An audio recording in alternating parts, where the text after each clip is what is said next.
Non governmental bodies and health and safety standard. Employer body जैसे कि इनका main उद्देश्य है, एम्प्लॉयर बॉडी जैसे कि कन्फेडरेशन ऑफ ब्रिटिश इंडस्ट्रीज और चैम्बर ऑफ कॉमर्स एम्प्लॉयर्स की तरफ से काम करते हैं। इनका मेन उद्देश्य है कि बिजनेस को ग्रोथ हो, लेकिन साथ में सेफ्टी और कंप्लायंस स्टैंडर्ड मेंटेन रहे। यूके में गवर्नमेंट और इंटरनेशनल पॉलिसी मेकर से कोऑर्डिनेट करता है ताकि बिजनेस भी सेफ रहे और कॉम्पिटिटिव भी रहे। हमें समझना चाहिए कि एम्प्लॉयर खुद इनिशिएटिव लेता है, तब सेफ्टी कल्चर ऑटोमेटिकली इम्प्रूव होता है। ट्रेड एसोसिएशन किसी पर्टिकुलर इंडस्ट्री के लिए बने होते हैं, जैसे cement manufacturing association, steel construction association. ये organisation safety guidelines, technical updates और कोड ऑफ प्रैक्टिस शेयर करते हैं। वर्कशॉप और सेमिनार से कंपनीज एक दूसरे के साथ सेफ्टी इनोवेशन शेयर करते हैं। अगर हिंदी में बताएं तो ये संगठन सेफ्टी नॉलेज को फैलाते हैं, छोटे बड़े सभी बिजनेसेस को फायदा पहुंचाते हैं। ट्रेड यूनियन क्या होता है? तो ट्रेड यूनियन वर्कर्स की आवाज़ होता है।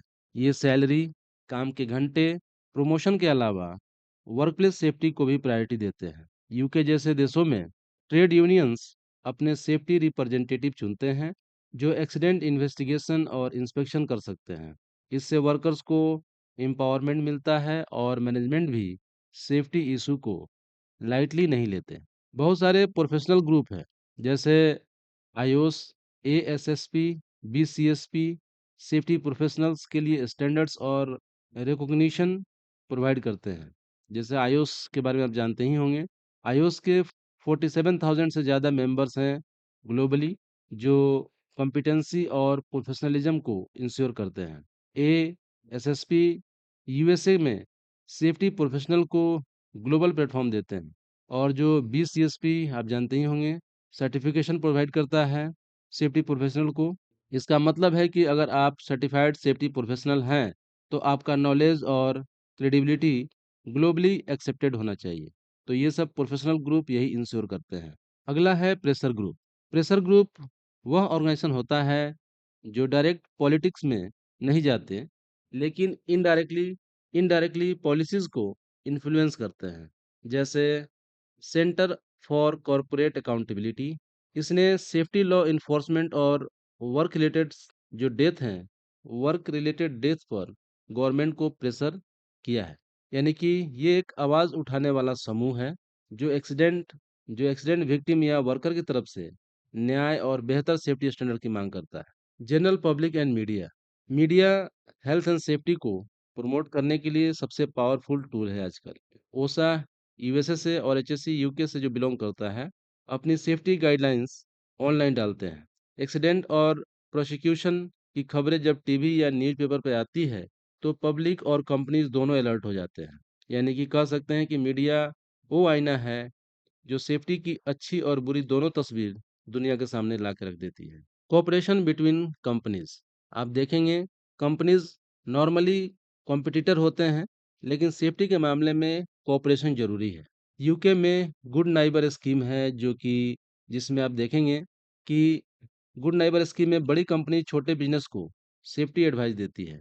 सप्लायर ऑडिटिंग से यह कंफर्म होता है कि सप्लाई चेन भी सेफ प्रैक्टिसेस फॉलो करते हैं कि नहीं। अगर बड़ी कंपनी छोटी कंपनी की हेल्प करती है, तो पूरे इंडस्ट्री का सेफ्टी लेवल इंप्रूव होता है। एडवर्स बिजनेस इम्पैक्ट, यानी कि एक्सीडेंट सिर्फ ह्यूमन लॉस नहीं लाता, बिजनेस को भी भारी नुकसान पहुंचा देता है। जैसे direct cost, medical bills, compensation. Indirect cost जैसे कि वर्कर्स का मोरल गिरना, रिपुटेशन खराब होना, स्किल्ड वर्कर छोड़कर जाना। एक एक्सीडेंट पूरी कंपनी की छवि खराब कर सकता है। Moral duties in supply chain, तो ग्लोबल ब्रांड की मोरल जिम्मेदारी होती है कि वो अपने सप्लायर्स पर सेफ्टी स्टैंडर्ड इन्फोर्स करे। अगर लो कॉस्ट में अगर लो कॉस्ट की दौड़ में सप्लायर सेफ्टी इग्नोर करता है, तो एक्सीडेंट हो सकते हैं। यानी कि बड़े ब्रांड सिर्फ प्रॉफिट ना देखें, बल्कि सप्लाई चेन में वर्कर की सेफ्टी भी सुनिश्चित करें। सेल्फ रेगुलेशन का मतलब है कंपनी खुद अपने सेफ्टी स्टैंडर्ड सेट और मॉनिटर करे। रोबन रिपोर्ट 1917 ने कहा है कि जो रिस्क क्रिएट करता है, वही रेगुलेट भी करे। यूके का health and safety at work act companies को ये ड्यूटी देता है कि so far as reasonably practicable worker की सेफ्टी इंश्योर करें। यानी कि गवर्नमेंट इंस्पेक्टर के डर से नहीं बल्कि खुद की जिम्मेदारी से सेफ्टी को मैनेज करना चाहिए। यही है self regulation. Corporate governance and leadership. Corporate governance का मतलब है डायरेक्टर और टॉप मैनेजमेंट खुद सेफ्टी को बोर्डरूम एजेंडा में लाएं। जैसे यूरोपियन यूनियन ओसा कहता है कि लीडर्स को सेफ्टी को प्रायोरिटी देनी चाहिए, ओपन कल्चर प्रमोट करनी चाहिए और वर्कर पार्टिसिपेशन इंश्योर करना चाहिए।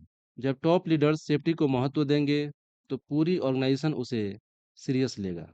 तो internal rules and procedures. Safety rules बनाना काफ़ी नहीं है, वर्कर्स को रूल समझाना और उसे मानने के लिए मोटिवेट करना ज़रूरी है।